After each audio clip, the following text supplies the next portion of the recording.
Good evening, everyone. My name is Jesse Todd. I'm a regional representative with PSAC based in Saskatoon. Excuse me, co-presenting with me this evening is Nina Babcock. She's administrative assistant with PSAC in Edmonton.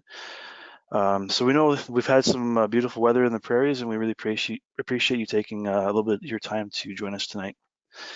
So we'll just jump right into it. I want to have a discussion this evening about work-life balance. Of course, it's not working now.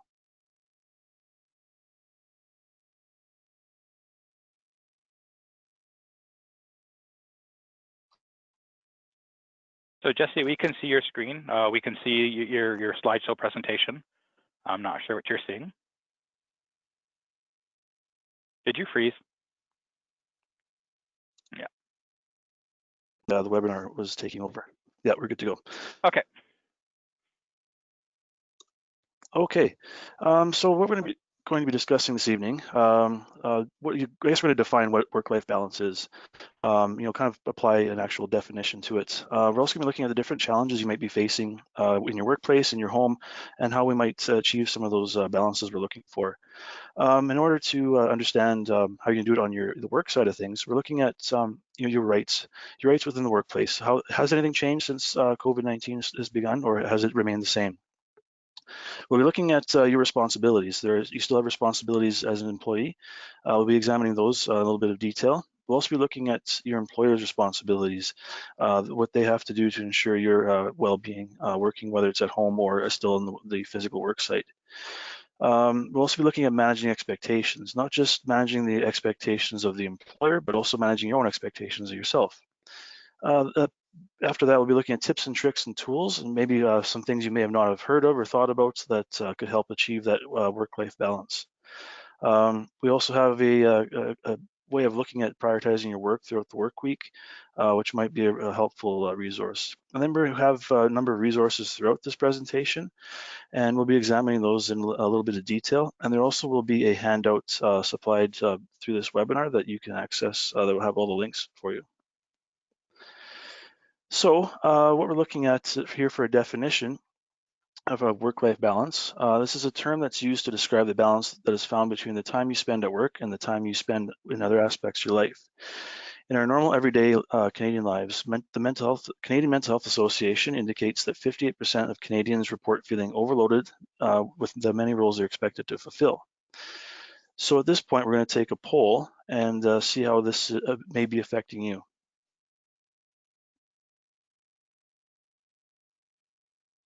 All right, unmute myself.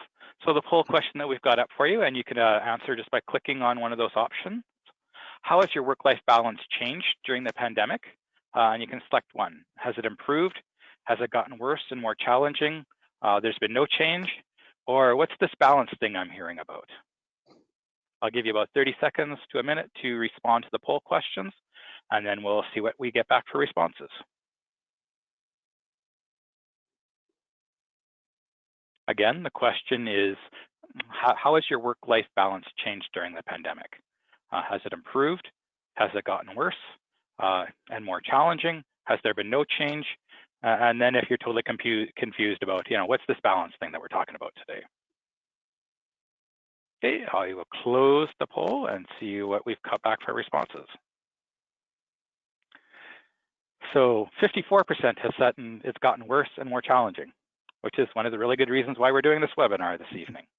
11% have said it's improved. That might be from the people that are teleworking and seeing an improvement there. And then 14% had, the question about this balance thing I'm hearing about. Hopefully you'll have your answers to your questions at the end of this webinar. Okay, so I'm going to hide this poll and it's back to you, Jesse. Thanks. So unfortunately, these were kind of some of the answers that we were expecting. Since the pandemic began, we've been hearing stories of people facing a number of challenges. So that's kind of why we decided to provide this webinar. So the Canadian Occupational Health Centre of Health and Safety defines work-life balance in the three different categories. So the first is role overload. And what we're looking at here is many of us wear many different hats, whether it's, you play different roles within the workplace. Maybe you have, your roles within the workplace, but then you're also a union activist. And you also have, your family responsibilities. So if you're focusing on, say, the workplace, you might be asked to cover for a colleague or act in a different position while managing your own workload. So this is really, people just cannot function to the ability that they want to function, which causes a lot of stress in the workplace. And then we're looking at the work to family balance. So this is where your work responsibilities are basically interfering with your family life, and you're not able to function as highly or as be as engaged as you'd like to be with your family. The next is the family to work interference. Now this is what a lot of people may be finding. Like I know I'm struggling with this right now myself. Um, Being a parent of two kids, doing some homeschooling plus dealing with a toddler that's potty training. It's a lot of time in my day that's dedicated to those responsibilities, but I also have to have responsibilities with my work as well. And then there's a caregiver strain. Now, this is not solely focused on caregiver of children, but this is also the strain that you may feel if you're caring for other loved ones that might need extra care. Might be parents, grandparents, and partners and stuff like that. So these are the different ways that the Canadian Centre of Occupational Health and Safety has broken out the different challenges we face with work-life balance. So some stressors we might be facing at this point. Physical distancing while some family members are working outside of the home, or you might be the family member that's working outside of the home. You have to report to your work site, and you might have, there might be some issues with physical distancing to ensure safety for everyone. And you may also have some older parents or something that are living with you that this could be an issue as well, that you don't want to expose them. So balancing schedules, if you're being deemed essential. We've been hearing from some work sites where um, everyone shows up and they might be only working for a couple hours in a day and they're all sent home because maybe tasks are being accomplished. Um, is there a better way to balance those schedules so you're not all maybe crammed in the office in close quarters? Another thing that we've been hearing is activist burnout from home. So there's a lot of our union activists that are, they want to be out in the streets, whether it's at rallies or even at work, helping your coworkers out. And it's very difficult and very stressful to be addressing these issues from home. And I've been hearing from some people throughout the region that this is a big stress for them, and this is something that weighs on them quite heavily. And we'll address some of this as well when we get to the expectations. Parenting, homeschooling, I touched on that earlier. Really it's one of those things where um, it's a lot of time in your day. There's a lot of expectations that you have of yourself, and you may have from the teachers. They want to get certain tasks done throughout the day, and this is definitely puts a lot of stress on parents. Isolation.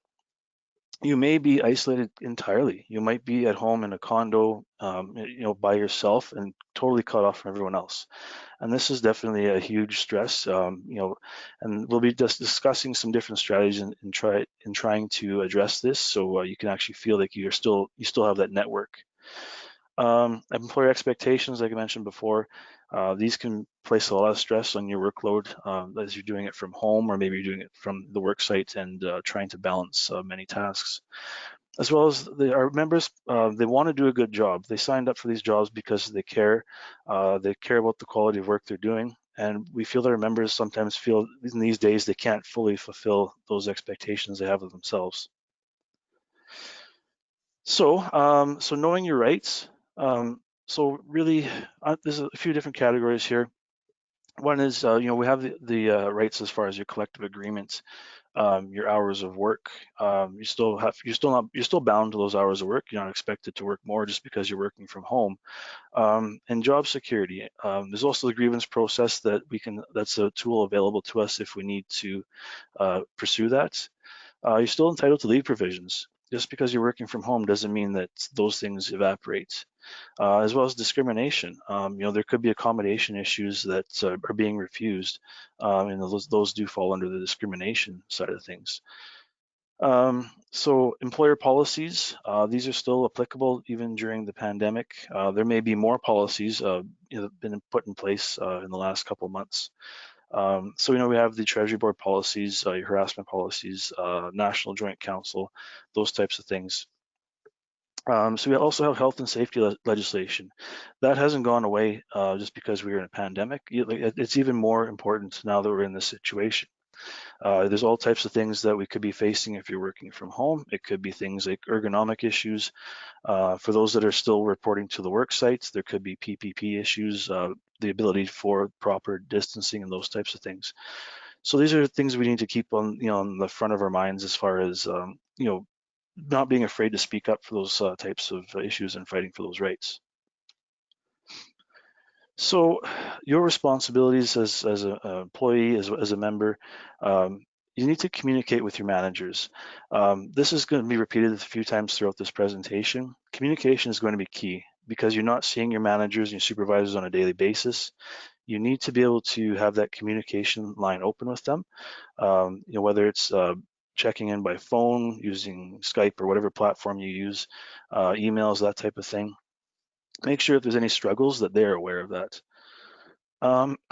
Also, you have to make sure that you're following your manager's direction and reporting to work. There's a resource on the PSAC website that addresses this in a bit of detail as far as even if you are working from home, there's still a duty to report from work to work. And of utmost importance during these times, we have to make sure that we are following the public health guidelines and your health and safety procedures, because in order to flatten the curve, we need to ensure that we are observing these types of procedures. So employer responsibilities. It's still your employer's responsibility to provide a healthy and safe work environment. That does not go away. That is still first and foremost. Providing direction to the employees. So that ties into the communication. If you are working from home and you haven't been given any direction on what's expected of you, how are you supposed to know what to do? You can try and email them, call them, and if they're not responding to you, then how do you fulfill your end of this arrangement? They also need to be flexible with alternate work arrangements. This is something that's unprecedented. We have not encountered something to this magnitude before. So we really need to make sure that we are, the employer is being flexible when these alternate work arrangement requests are being made. So we also have to, the employers should be advising us what services are available. They will point to your EAP program. There may be other things that have been brought into place since this pandemic began. So they should be communicating this on a regular basis with employees. And this should be done through the UMC as well as maybe occupation health and safety committees. And also, if you are working from home or you're working, on the reporting to the work site, you still need those tools to do your job. So whether it's a technology requirement or whether it's, the PPE, those are still required. So how do you manage these expectations that your employer may be imposing on you? Because they may not see your day-to-day reality. So as far as you're still expected to report to work, however, your work may have changed. There's been examples across the Prairie region where people's roles and responsibilities may have been altered in order to allow them to work from home. So you have to be clear on what those expectations are. And if they are pressing too much and asking too much of you, then you definitely need to have those discussions with your employer. If they are pressing too hard and they want you to answer phones beyond work hours and that type of thing, and they are not backing off, then definitely have that discussion with your your shop steward, your anyone from your local executive, or even contact your component. And as well, the PSAC regional office will help point you the right direction as well. Again, that good communication with your employer about their expectations, that's what's going to get us through this without people, getting overloaded and stressed. And then if we can't get to that point of agreement, then maybe looking at something like informal conflict resolution, if that's possible. As far as maybe scheduling a Skype meeting or some sort of Zoom meeting if that's what you use, and having that discussion, because sometimes it helps to have that discussion face to face rather than like through email back and forth, because that communication might not be interpreted the same. So as far as the solutions, if you can't continue to work from home, definitely contact your shop steward, your local executive, or your components. They'll help you explore different types of leave might be available to you. It also may be a health and safety issue that's arisen. So you want to as well speak to your local executive, and they could possibly address these issues through their OSH or UMC meetings. And some employers are actually having more frequent meetings because they recognize that the situation is evolving very quickly. If your work overload is just gone above and beyond what you normally would have done when you're working in the office, definitely have that discussion with your manager. There's definitely many different ways to approach the situations, solutions, as far as, maybe some way of sharing the workload with your coworkers, different work arrangements, and there could be an accommodation that needs to be addressed before you can proceed. So these are discussions that need to be had. And hours of work, that's definitely a big one that people are struggling with if they're working from home with children. You may have to, do some work in the morning, focus on the kids in the middle of the day, and then go back and do some more work in the evening. It does put a lot of stress on you, and then that's some of the different tips and tricks we'll address later in this presentation. Again, something as simple as limited PPE that should be there. If it's not there, if you can't achieve proper physical distancing measures, then definitely keep your local executive and your component in the loop on those issues. If you're having trouble getting expenses reimbursed, maybe there's an expectation that you were supposed to be buying some office supplies. If that was the arrangement and you're supposed to expense it and those expenses being denied, definitely reach out to your local executive, your components, as well as your regional PSAC office for the resources in order to address these issues. And if you have caregiver responsibilities, please, include all, the people that we mentioned before in that conversation. If it's a sensitive issue, then definitely have that one-on-one discussion with your manager to discuss the alternate work arrangement or the accommodation that might actually be needed. So here's some of the resources we have. So PSAC has a really good, on the national website, we have a great question and answer section about your rights at work during COVID-19. I encourage you, if you haven't done this already, to look through it. There may be questions you have in the back of your mind, and this may address some of those issues or at least get that conversation started. Canada.ca has a number of resources on working from home, as well as with health and safety resources that have existed already through the Canada Labour Code or else the provincial health and safety legislation.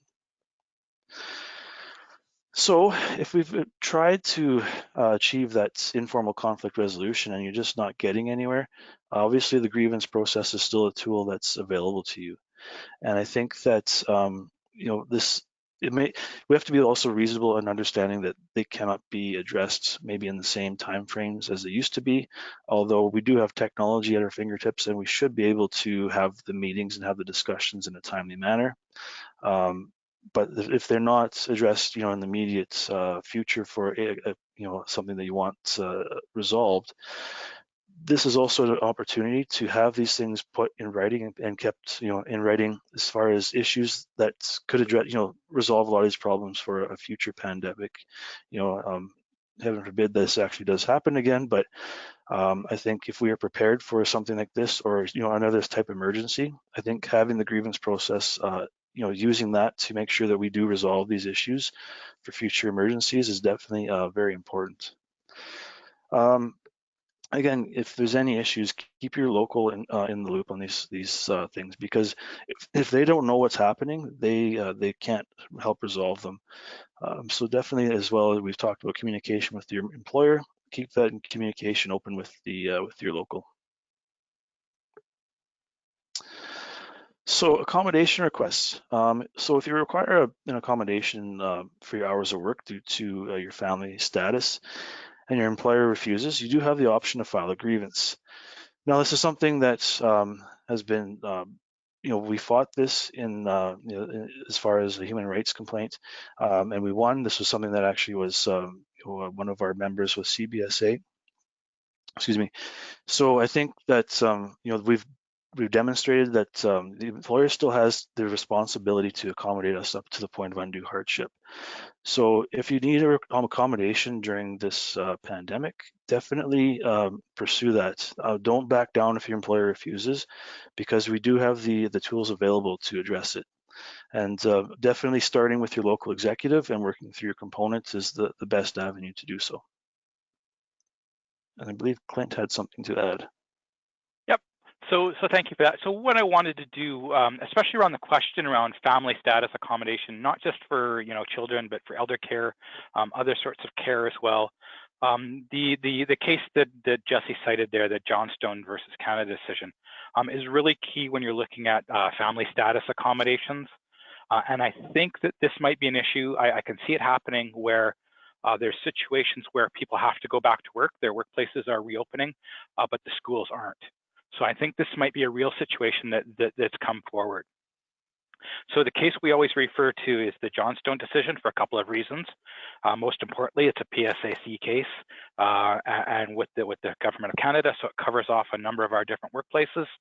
And secondly, it is the groundbreaking trend-setting decision that helps people define family status accommodation, what the employee's responsibility is around accommodation, what the employer's responsibility is around accommodation. So there's 4 key tests that need to happen in order for a family status accommodation to be considered. So the first test is that they have to have the care of the child or the elder. They have to have a legal responsibility. So that might be, as the parent of that child, or you might be as the guardian of the child. That first test there is that you have a legal responsibility. If we look at the example that I gave around people returning to work while the schools are still closed, you have a legal responsibility to look after your child. You cannot leave a 7-year-old at home alone. You have a responsibility to look after your child. Thus, there's a responsibility for the employer to accommodate that. One of the other key requirements in that Johnstone decision was that the employee, in this case, Johnstone or whoever, had to make an effort on their own to resolve the situation. So they need to be able to illustrate some of the steps they've taken to try and resolve the issue on their own. And then if they can't, then the onus shifts over to the employer and looking at their responsibility to helping manage that accommodation status. And the last test was that the workplace has to be interfered with in a significant way. So an example that sometimes comes up is I want to attend my son's hockey game. That does not fit with the requirements under Johnstone and family status accommodation, is because it's not a requirement. You're required to provide care. You're not required to drive them around throughout the city, those kinds of things. So that concept is constantly in flux, but I think there's a basis there that starts off the discussion.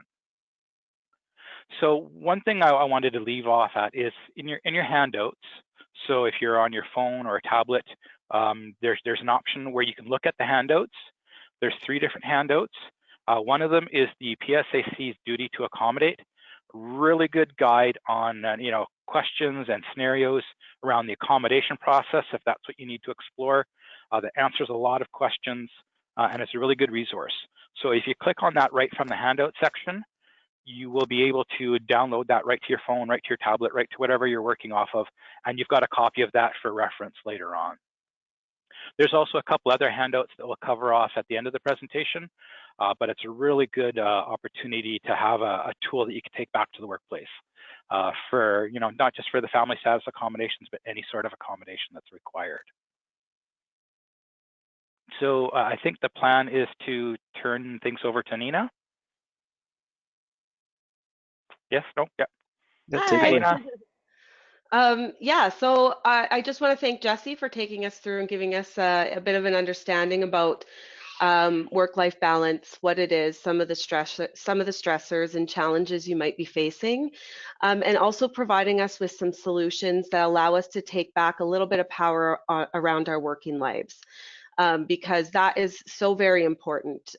Pre-pandemic, you had that power just as you have that now. So thank you, Jesse, for taking us through that and reinforcing the rights and responsibilities that not only do PSAC members have, but also that the employer has. The employer has a significant amount of responsibility right now as well.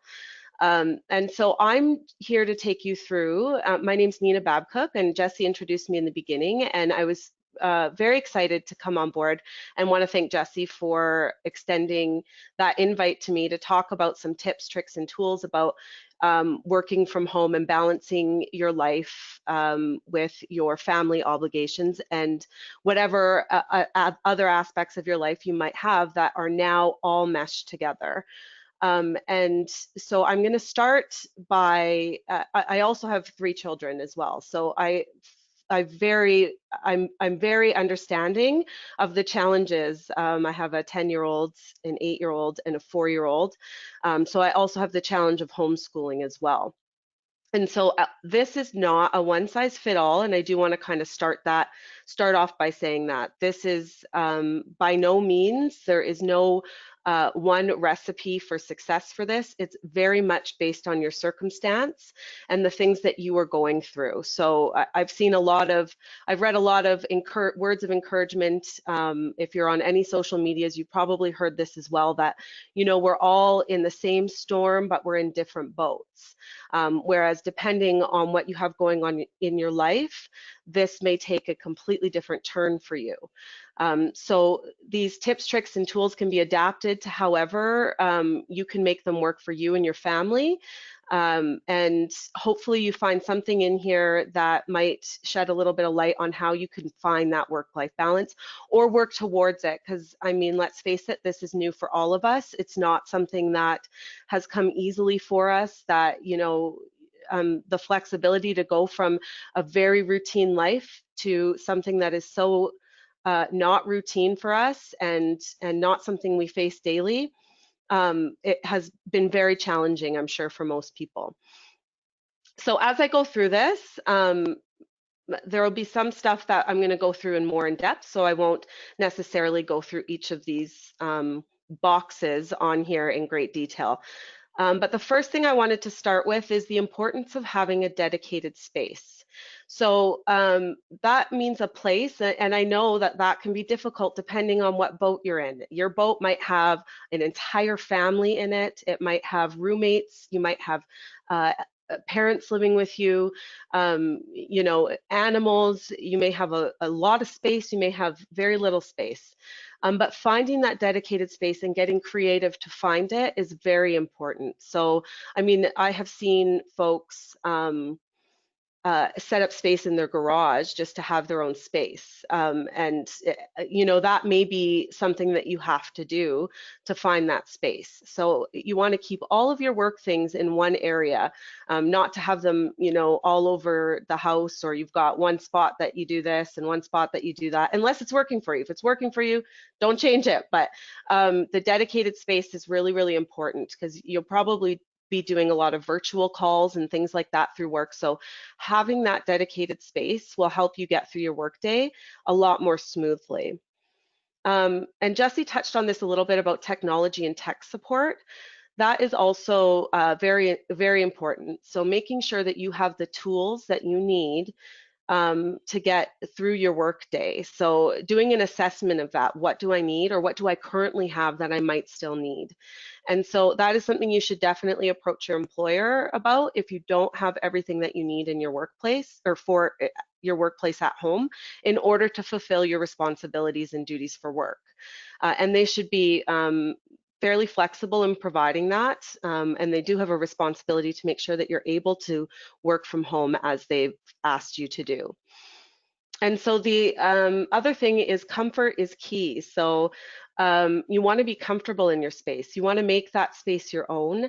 You want to make sure that it's a space you're going to spend a fair amount of time in, that you're able to sit there, concentrate, and be comfortable in your space. And I think a lot of folks, you know, I'm mindful that we are now, some of us, 4, 5, 6 weeks into working from home and may have already started to find your groove, but I saw that 54% of us on this call are still having a little bit of an issue finding that groove, finding that balance. And so staying comfortable in your workspace will definitely help you do that. Following a schedule and creating a routine kind of go hand in hand. And I am going to go in a little bit more detail about how you can make that schedule, create that routine, and what that looks like. But when we talk about creating a routine, so in our everyday lives, whether we like it or not, a lot of us are very routine individuals. So we get very used to the routine that we have in our everyday lives that we had pre-pandemic, very used to it. And you know, when that's disrupted, it can be very, very stressful. So there's not a lot that you had control over from one day to the next when this pandemic had started. But what you can control now is the routine in your home around certain things. So things like wake up times. If you usually woke up at 7 a.m., even if you don't have that hour commute to work anymore, or don't have to do daycare drop-offs and all those sorts of things, waking up at that time every day, getting yourself ready for work, and being ready to report to work at your whatever your regular work time is now, following that routine with what you had done before to get yourself to work and now makes a big difference in your day. Now, I'm not saying I am someone who's followed that routine daily. I definitely, you know, supposed to report to work at 9. I get up at 8:45 and have my coffee and pajamas sometimes while I start my work day. But I can tell you, when you follow a routine, and the days that I have made a huge difference in my outlook on the whole day and what I'm able to accomplish. So creating a routine is definitely key to success in a work-life balance. The next thing is also setting boundaries.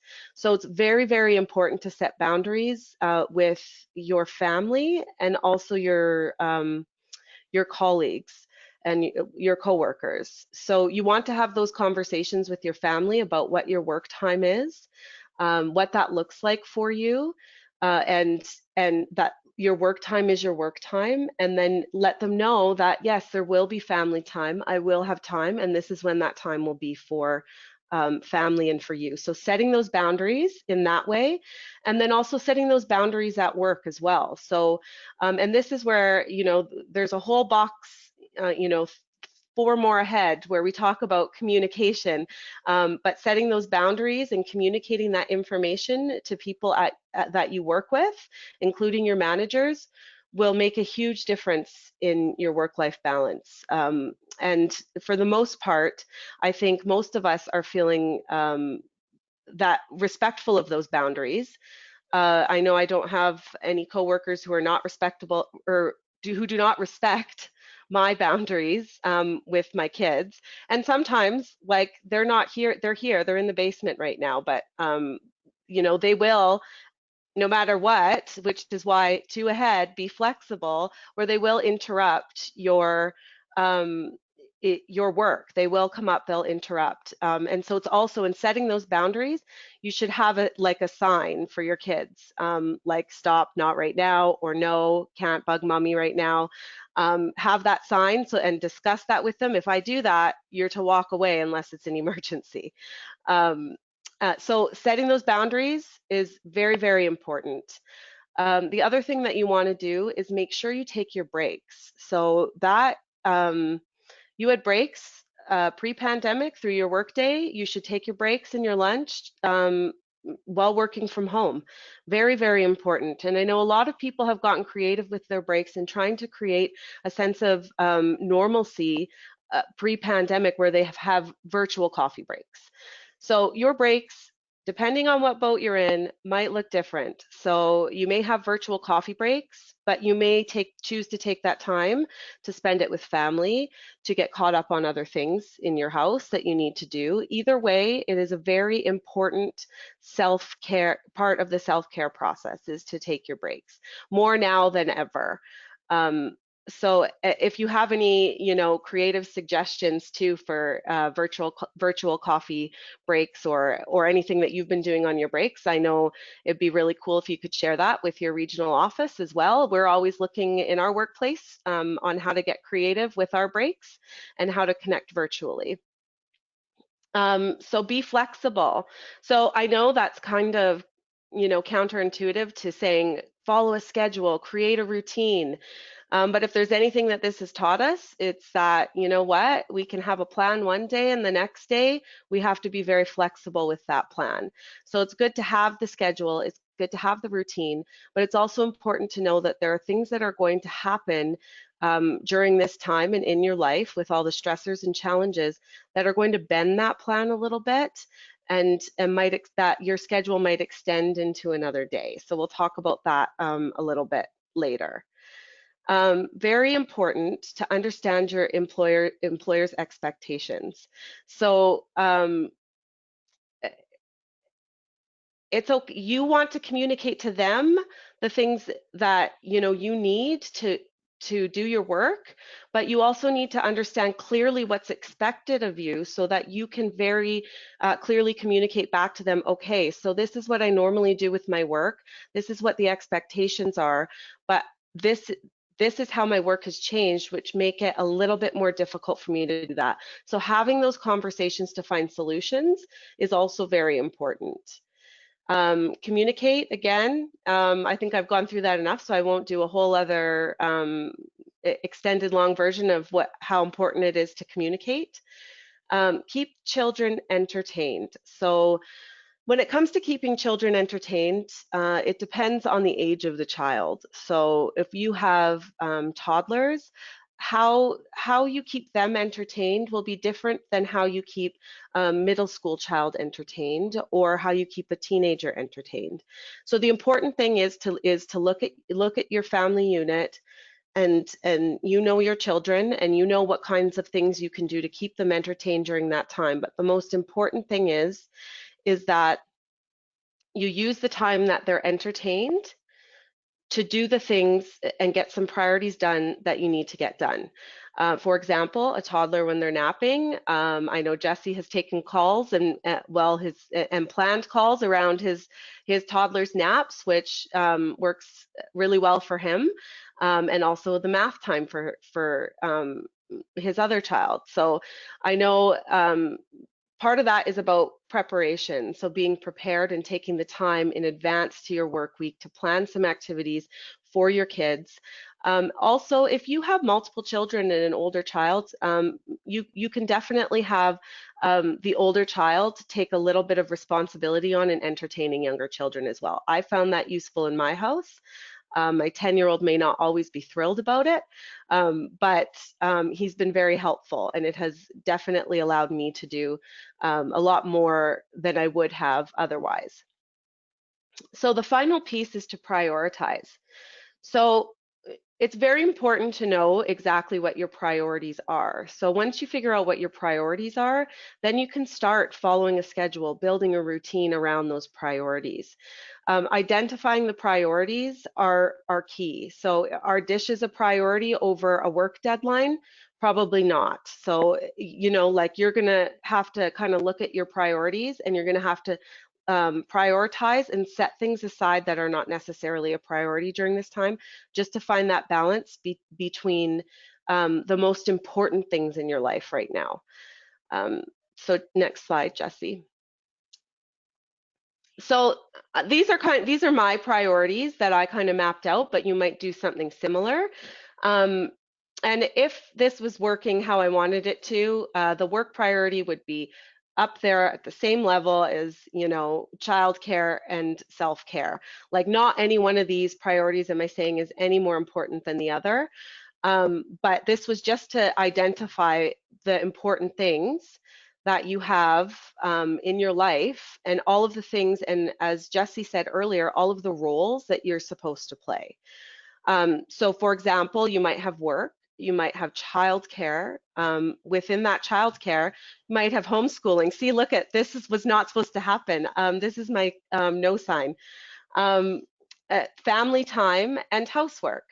So see, older And then you kid need is to be playing the role. flexible. Yeah, I'm being flexible. Older kid is playing the role like, get over here, it's time to go. Um, and housework. So I'm just going to say housework is, okay, I'm having a conference call, we have to clean up. That's generally what happens. And so if you can move on to the next slide, Jesse. So your week, you're going to want to map out, you're going to want to map out your week. And you're going to want to take those priorities you identified, and you're going to want to list all of the priorities that you have under what those priorities are. Now, I didn't make my entire list. For me, it was exhaustive, but so when you make that list for yourself, put all of your priorities down, make that list, and then you're going to separate that list. I'm just going to pause just for 1 second, if you don't mind.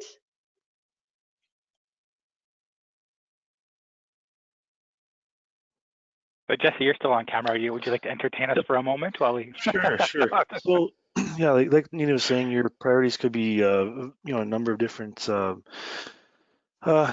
priorities. As far as some might, excuse me, childcare, and work is definitely for parents. It's definitely those things that you want to balance most. But definitely, self-care can't get neglected, right? So, Nina, back to you. Yeah, sorry about that. I had also bought $35 worth of junk food, thought that would entertain them for an hour and a half, but I'm sure they had that eaten within 15 minutes. So that was a fail. Okay, next slide, Jesse.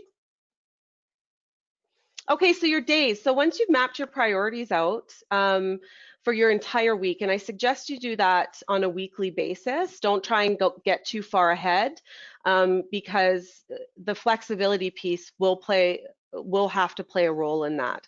So when you map your days out, I almost always start Monday mornings because that's when most of the homeschooling assignments are out. So it's easier for me to map out the priorities of my kids, which have essentially become my priorities as well, and then my work priorities. So if you map those out on Monday, the first day of the week, maybe you wake up an extra hour early, you write them all out, and then you set what you're going to do on each day. And so then on Tuesday, for example, when each day you wake up, you're going to start with the priorities that maybe you didn't finish the day before. And then that's how you're going to kind of make it through your week. And I always suggest starting with the priorities that you didn't finish the day before, because completing something will give you a sense of satisfaction. If you have all of these priorities and then Thursday and Friday hits and you're 75% done all of them, it's going to feel like a cumbersome task to finish everything you need to on your final day of work. I also suggest on the screen here, you'll see Throwback Thursday. So I usually take my Thursday to look back, a full week and see what is it that didn't get enough attention this week. So is it homeschooling? Is it childcare? Is it housework? Is it self-care? Is it my work priorities? Whatever it is that you have listed, start with that on your Thursday. Oh, if Thursday doesn't work for you, can be any day. I generally do it on Thursday because my hope is I can get caught up on my whole week on Thursday and then just work on my Friday priorities on Friday because it's Friday, which is it feels better to move into the weekend not stressed about your work, and then you can leave it there. If you're a Monday to Friday. If you're not, then whatever your last day of work is, it's nice if that day is not jam-packed with trying to get caught up. And so I want to finish with Friday and say, Monday or whatever day it is that, after your break from your days off from work, that's a whole new day, a whole new week.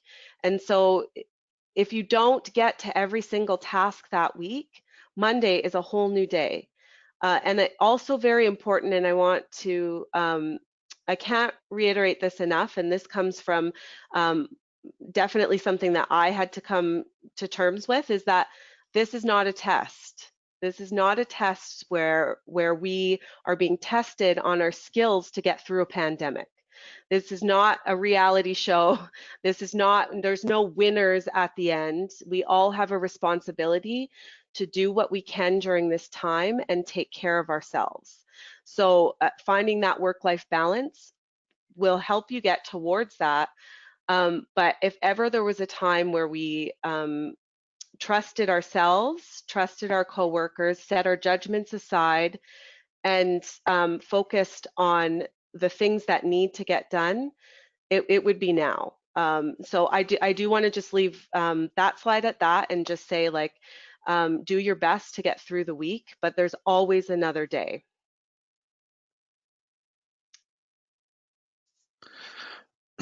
Okay, so I guess as far as there's different resources we have as far as who can help. We've mentioned talking to your local executive, talking to shop stewards, talking to calling your PSAC regional office, and even though we're in the middle of a pandemic, we are still working. We're still answering the phones, so we're always available. But also call those coworkers and reach out to them. Nina talked about doing virtual coffees and stuff like that.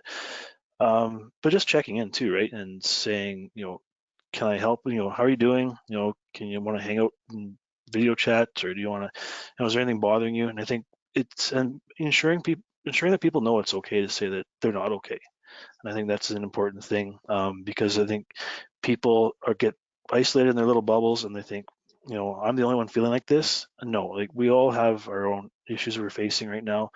Like Nina said, same storm, different boats. And I think that's the important thing to take home, is that what I'm experiencing with 2 kids at home is different than what Nina's experiencing with 3 kids at home. And that whole flexibility thing, I had to be displaced because of COVID-19. My partner works in healthcare, and there was a potential outbreak in where she works. So I had to move out, and so I'm being flexible and still working. So it's one of those things. But definitely just chatting with people and making sure that they're taking care of themselves as well as you're taking care of yourself. And so having a little discussion about who can help with issues at home. So one of the things which I do want to say is very important on a daily basis, if possible, to reach out to people outside of your home. It will be helpful to talk to other people who might be having the same issues, who might take your mind off of the things that are going, that are stressing you out at home with your work-life balance. Calling a friend, calling a coworker, calling a family member who lives outside the home. You can definitely call EAP, and also talk to your child's teacher. So if you're having issues balancing homeschooling with your work and also caring for your children, important that you also have good communication with your child's teacher. For the most part, they're very understanding and they definitely will be able to encourage you and make you feel better about what it is you're able to accomplish with them and what is necessary for you to do and what might not be. And check in with even your neighbors. So if you can, check in with your neighbors over the fence, have over the fence chats, there's all sorts of ways that you can reach out to people so you don't feel so isolated when you're having issues at home.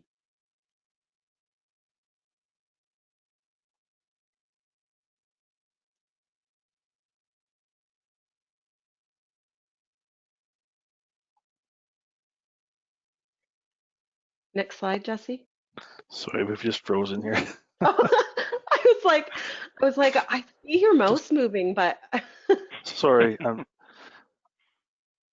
sorry about that, everyone.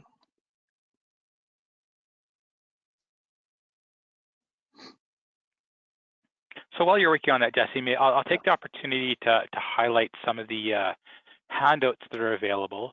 So I did reference the Duty to Accommodate guide already. We've also got a really good mental wellness poster covering off some of the topics that we've been talking about in some of our previous webinars. There's a link there that you can access, and as well as a list of resources that will provide that you can contact if you need help in the community, who you can go to for assistance. Are you ready to roll, Jesse? Or Sorry, we're still frozen. I may have to okay. share my screen for a sec here. So what I would suggest is I've got a few announcements before we get into the question period. I think you've only got 1 or 2 slides left, correct? Yeah, we're getting near the end here. Okay, so let's continue with that with the question and answer period, and I think we'll cover off some of that stuff in the handouts, and then we can always do the last couple slides after. So to enter a question, everything's a little bit different depending on the device you're using. I'm going to do a little webinar inception here. So on my phone, I've got the webinar running, and then if I click on the question mark, that's where I can answer in questions. If you're running off a tablet, should be very similar process. If you're running off of a laptop or a home computer, might look a little bit differently. But if you click on that question, ask a question or a comment, that's how you'll enter in the questions. All the previous webinars that we've done before, they're all available on the PSIC Prairie's website. So that's recordings of the webinars we've done, as well as all the handouts and slides that we've used for all our previous webinars. So if you want to review those, use this as resources, they're all available on the PSIC Prairie's website. And when we get to the question section, there's a few people that might be participating via phone and not through the actual webinar. If you do have a question that you'd like to ask or a comment that you'd like to make, what we'd do is we'd ask you to text a phone number, and the number that you can text is area code 204-806-0147. So again, that number that you can text is area code 204-806-0147. And that's if you're not using the webinar functions, as most people probably will. At the end of this webinar, you'll see a survey open up once we close off this webinar. Please take a moment to fill in that survey, give us some feedback on this webinar, provide some suggestions on future webinars. Will be really helpful going forward. Our next webinar will be a really important one to attend, because we'll be having Chris Elward and Magali Picard giving a presentation and being open to question and answers around all sorts of different topics that we're facing as a union right now. So a really good opportunity to do that. You'll actually be getting a link emailed to you. So if you're participating in this webinar as an attendee, you'll get an email with the link for the next webinar and the details on the next webinar. There'll also be a link to providing updated contact information. With all of the challenges that we've had around connecting with people remotely, it's more important than ever that we have people's contact information, especially home email address. So there'll be a link that you can click to enter in, update your email address. We've also got a number of staff on this call, watching things happen behind the scenes. Because we're going to do a bit of shifting away from health and safety type of issues, where I would normally take the lead, to some broader issues that affect other people not related to health and safety.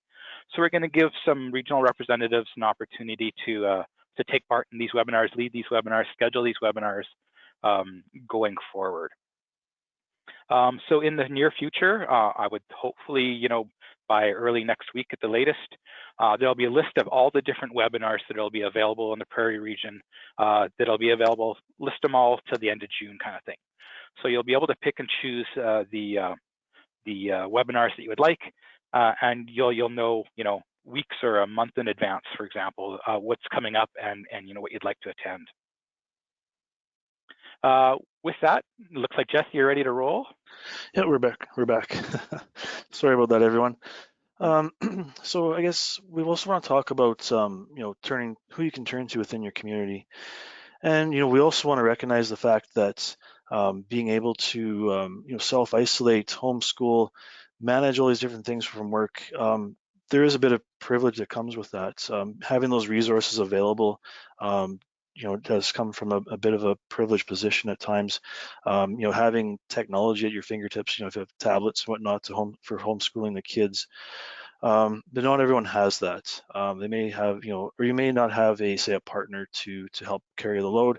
So definitely there's different situations, and so if you are struggling and you need some assistance, whether it's just it could be anything really. There are community groups out there to help manage.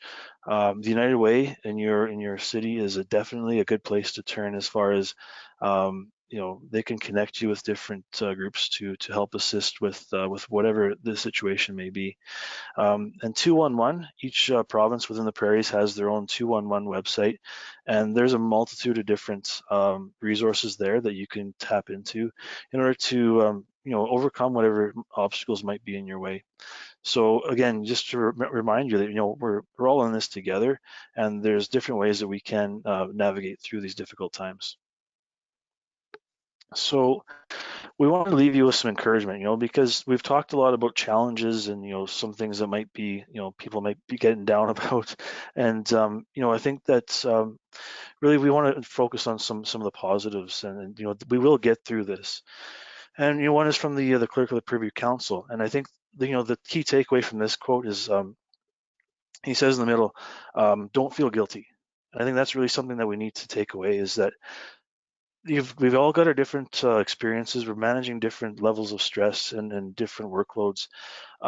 Don't feel guilty if you're not achieving what you have set out for yourself to do. You're doing everything you can do.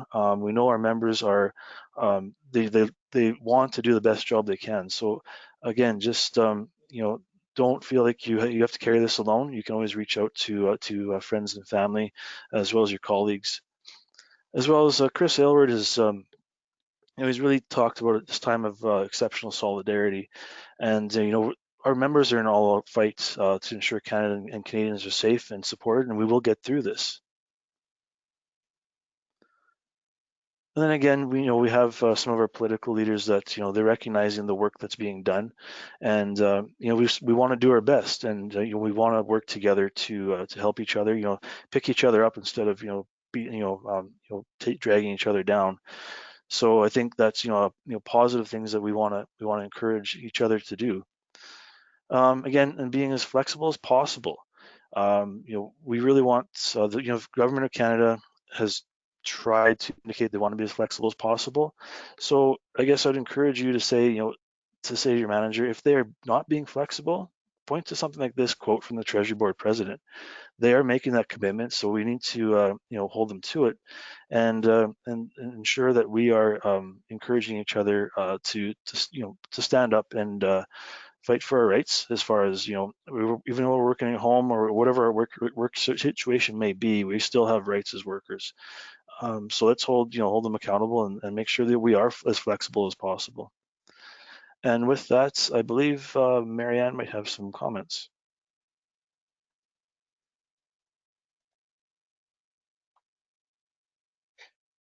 Well, thank you. I always have comments. So, as you know, so I want to thank you for that. There's one other piece that I think, while a lot of our members are working from home, they are able to telework, or in other instances, they are able to take special leave. I do want to acknowledge the challenges that our federal members are, the members that have to go to work. So, we have, whether it's border services, whether it's our members at the National Microbiology Lab actually doing coronavirus testing, our members at the University of Saskatchewan doing the work to try and find a vaccine. And they are going to work knowingly putting themselves at risk and potentially their families. And I think in all of this, the message for those working from home, those staying at home, those still going to work, and unfortunately, like many of our members who were laid off, it's a different reality. And you need to accept that you can't change everything. There's things we can't do. it's okay to ask for help. And I think I want to thank Nina and Jesse, because that was kind of the base of it. You know, it's okay to say I'm not doing good right now. So please, please, please reach out. If that's to your local, if that's your friends, your family, your manager, your union, call the regional office. You know, we all have those people that we phone when we need to vent, when we need to just let it all out. And if you don't have that, then please seek out some of the resources, because it's something that's absolutely critical. So thanks to Nina and Jesse for the great presentation. Okay, thanks, Marianne.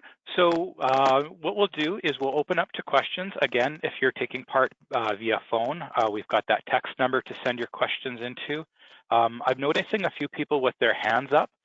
We won't be using that function for this webinar. If you do have a question or a comment, please enter those in the question section. And again, every device is a little different, but on my phone here, I got a little question mark. I hit that, and then I can enter in my question and we can respond. So that's how we'll be responding to questions, those kinds of things.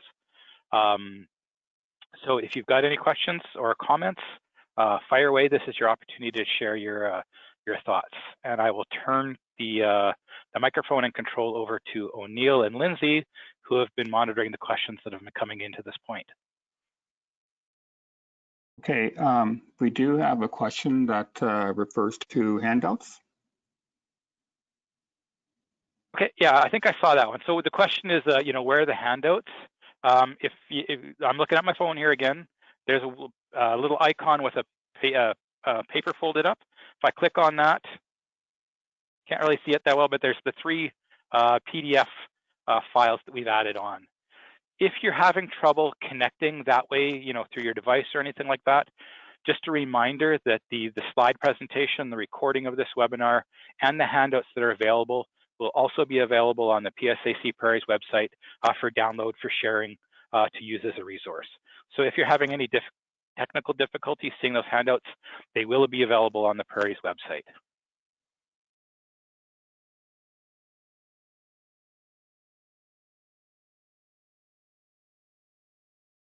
Okay. Lindsay O'Neill, is there any other questions or comments? I have no text at this point. Okay.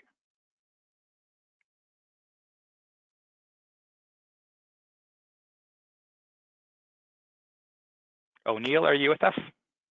We were having some audio difficulties with you prior. Okay. So going through the questions, there's a question from Maria, quick question about the PowerPoint. The slide presentation, as I mentioned, and the recording of the webinar and the handouts will be available on the Prairie's website. And I'm going to take control since we might have lost O'Neill. I'm going to open up for a comment for Pamela. Let me find your group. Okay, so Pamela, you're unmuted. You can go ahead with your question or comment. I was just saying, it was a comment to say that I appreciated the comment about activism being something that people might be missing. I didn't know that I would miss that. The idea that it'd be nice to gather in groups and protest, and my own grown-up children saying, can't we do something about this? And I said, no, oh, right, we can't. So I'm hoping that maybe PSAC, I'm sure you guys are, will be working on ways to encourage virtual participation in petitions, or in maybe inviting us to share our stories or comment in ways that maybe we haven't before. And it would be more of a thing to gather also our COVID-19 stories for the future to share at convention next year or something, so that we can really reflect on how we made it through. Because I do feel it will pass, but you know, it's hard. It's hard for us to be dealing with such a rough time in isolation. And I guess I just want to say thank you to you guys. Thanks, Pamela. So I am going through the. Can I just reply? Yeah, I have to reply to that. Yeah. You know, Pamela, thank you for that. It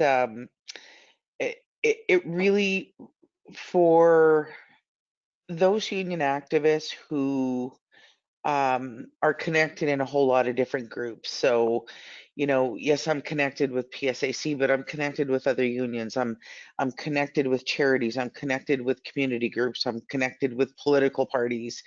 Um, and yeah, like I just said this to the president of the Manitoba Federation of Labor in a conference call we called each other just to check in. Just, you got to talk to somebody, right? And we were talking, and I said, like, I don't think I have spent this much time in my house in at least 20 years. Because even before I was REVP, I was active with my component. I was on the bargaining team. I was on the regional council. So I was traveling. I was always doing things. At a certain point, and those of you who do this a lot, you're going to get it. I miss meeting pizza. We don't have meetings with pizza all the time. How many times, the third time you go to a meeting and it's like pizza again? So it's those little things, right? So I totally appreciate your comments. There is on the national website, there is a place where members who are doing not just frontline, we can see you doing work to support the COVID effort, but members who are in the background. So you can go in and put your name, your personal email address. You can upload a photo if you choose to, and tell us what you do. I think the first one we posted was a cook at CFB Suffield. And I can't believe Dave, I think it was. Oh, I forgot his name. But he goes to work every day at the base in Suffield because there's still 50 soldiers there that need to be fed. So that work is no less important than folks who are doing the CERB calls, who are at the borders, who are, making sure that, other payments go out. And we do want to recognize that. So I would encourage you to find that link. I know we've sent it out a few times. If you know someone who deserves to be recognized, please have them send it in. And I'm sure when this is all said and done, we are a shining example to the public of the value of the public service. And having said that, we're a public service still dealing under Phoenix for our federal members and many people without contracts. So we need to be proud of the work we do. And whether it's in our work life or our union life. But sorry, I went on a bit of a rant, but Pamela, you touched my heart on that one. Thank you. Mm-hmm. So yeah, no, thank you for that. Lindsay, I'm noticing we have another question there. Yeah, we do have a question. I was sort of asking for clarification, but maybe what I'll do is, if it's okay, Faye, I can unmute your mic and you can ask your question. Because I don't know if it's directed to someone particularly or if it's just in general.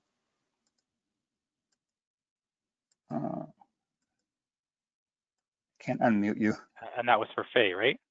Right. Okay, I can't unmute her. The question was, if you're at home because of your kids, do you have to still do work? And I wasn't sure if that was just in general or if it was actually directed toward Nina, giving her examples and so forth. I wasn't 100% sure. And I'm trying to unmute. And I can't so unmute her. From my end, I'm seeing Faye's self-muted as well. So yeah, she hasn't responded to the private text I sent her yet. Okay. So in any case, we'll let the presenters, Jesse and Nina, answer that question first, and then maybe I'll hop in with response, and Marianne will hop in with response, because I think it was covered in the slide presentation there. Yeah, so you'll see in the PSAC website there is that your rights, during during COVID-19, and one of the questions in that actually says, do I still have to report to work? And the answer is yes. And even if you have kids and you're the sole care provider, there's options for accommodations. So that's something definitely you need to examine with your manager and work through that process. Again, we talked about if they're not willing to enter into that discussion, you do have recourse available to you. Yeah, and I think it's all about finding that balance, right? The balance between the work that still needs to be done, and then the family obligations, and how all of that is kind of, the current pandemic and the challenges around, teleworking and working, with all these other challenges that, even if you're going into work, I think there's a lot of new ground for a lot of people on how to deal with these things. And as Nina was kind of mentioning about having, a pattern set up, okay, this is what my day is going to look like. For that kind of thing to be totally thrown off now, and new realities and new challenges thrown out, I think is a real definite challenge that's forcing people to reevaluate how they're handling things and where the priorities really lie. Yeah, and I think too, it's important to recognize that it might be as simple as a bit of an alternate work arrangement in terms of your hours of work and how you manage your work and your home life right now. So you may not be doing your regular 9 to 5 or 7 to 3, and that's about having good communication with your manager and seeing if there's some form of leeway you can have in terms of your hours of work.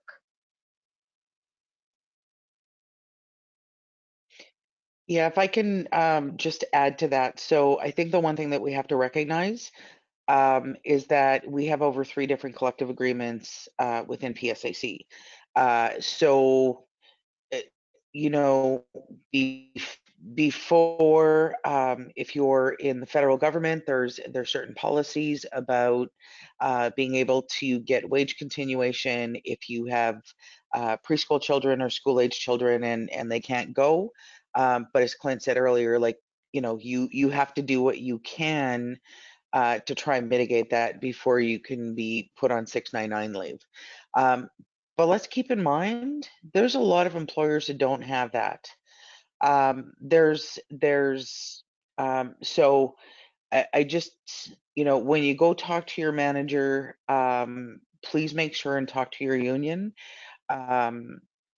Just there's all kinds of different situations, and sometimes that you may need some intervention depending on what the scenario is. So I just wanted to flag that we're doing the best we can, but with some of the other smaller employers, it may not be possible. And the other thing is, excuse me, if that wasn't COVID, by the way, smoker's cough. Sorry.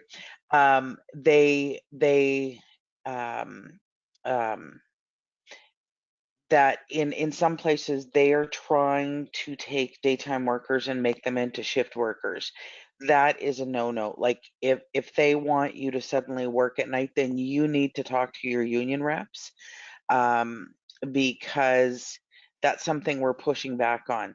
The fact that we're in a pandemic situation and work needs to be done and it needs to be done in a different way does not give employers the right to abuse you and dictate and say you should be just thankful that you've got work. And if you need to do it at midnight, you're going to do it at midnight, or I need you to work a 14-hour day. That they cannot do. We will not, it is not appropriate to be taken advantage of. So, I guess all in all, do a little evaluation, but always check in with somebody if you think that your manager's requests are unreasonable. Thanks, Marianne. So looking at the questions, I think we've got 2 questions left. So my suggestion would be we'll hit those 2 questions, one from Bhupinder and then one from Tracy, and then we'll do our wrap up.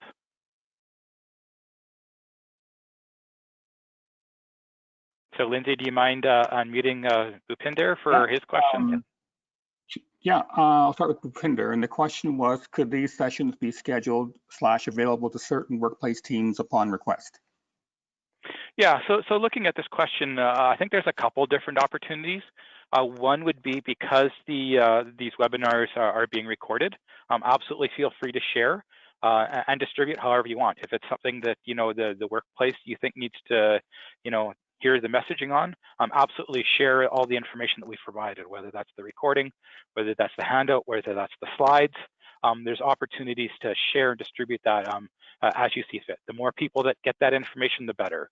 If the information that we're providing stays within, you know, this group of people that we're presenting to tonight, I think we've lost an opportunity. So we really need all this information that we're providing, absolutely have access to and share it as broadly as you can.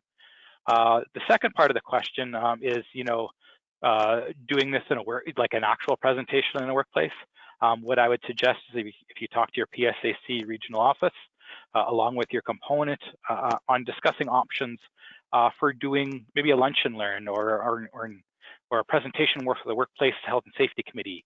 If you want, you know, a presentation such as that, discuss that with your local, your component, and the PSAC regional office, and we'll be able to offer, you know, different sorts of options in the workplace. Marianne, did you have anything to add to that question? No, other than if, you know, I think the request would be is if members, if employees in a workplace are struggling, then this would be something that would be good to go through the Health and Safety Committee as something that is affecting the employees. You know, realistically, we'll do what we can, but I don't. I'm going to say it. I you know, don't think we can commit the staff to do every workplace. And frankly, employers have a responsibility in this. So this is available. The recording is available. You know, if it's a lunch and learn for our members, yes. But, you know, employers are also responsible to do some of this work as well. So my only comment. Thank you. Okay, and then we'll go to the last question from Tracy Lindsay, please. Okay. Actually, given the question, it might need a little bit of fleshing out or whatever. So I'm going to ask Tracy if I can unmute her mic, and if she wants to ask it and provide any other details that she might need for the question. So Tracy?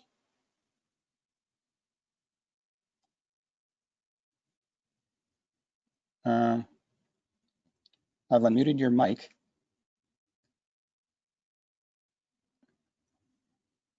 Okay, I'm just going to go ahead and read it. The question was, how can staff comply with working a 7.5-hour work day during COVID-19? So maybe we'll turn that over to our presenters first, and then if there's anything that I can add or Marianne can add, we'll certainly add our 2 cents. We have no problem doing that. I think Nina touched on it a little bit. You know, it might have something to do with staggering your workday. It depends on whether whether you're caring for you know, other loved ones or children.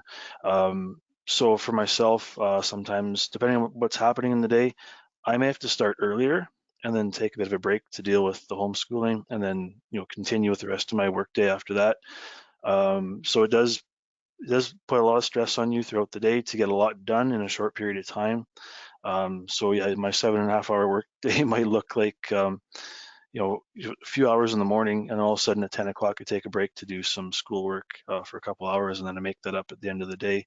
But you definitely have to have that conversation with your employer before you just go ahead and implement that yourself. Don't go out and start adjusting your work hours without having that discussion. And there's other options, I suppose, that people, you know, could use. You know, depending on the situation, there's different ways to accommodate it, but that's kind of my personal situation, and I think Nina could probably speak to it a bit more as well. Yeah, I think, and also Marianne touched on it a little bit in terms of the different collective agreements, knowing what leaves are available to you as well.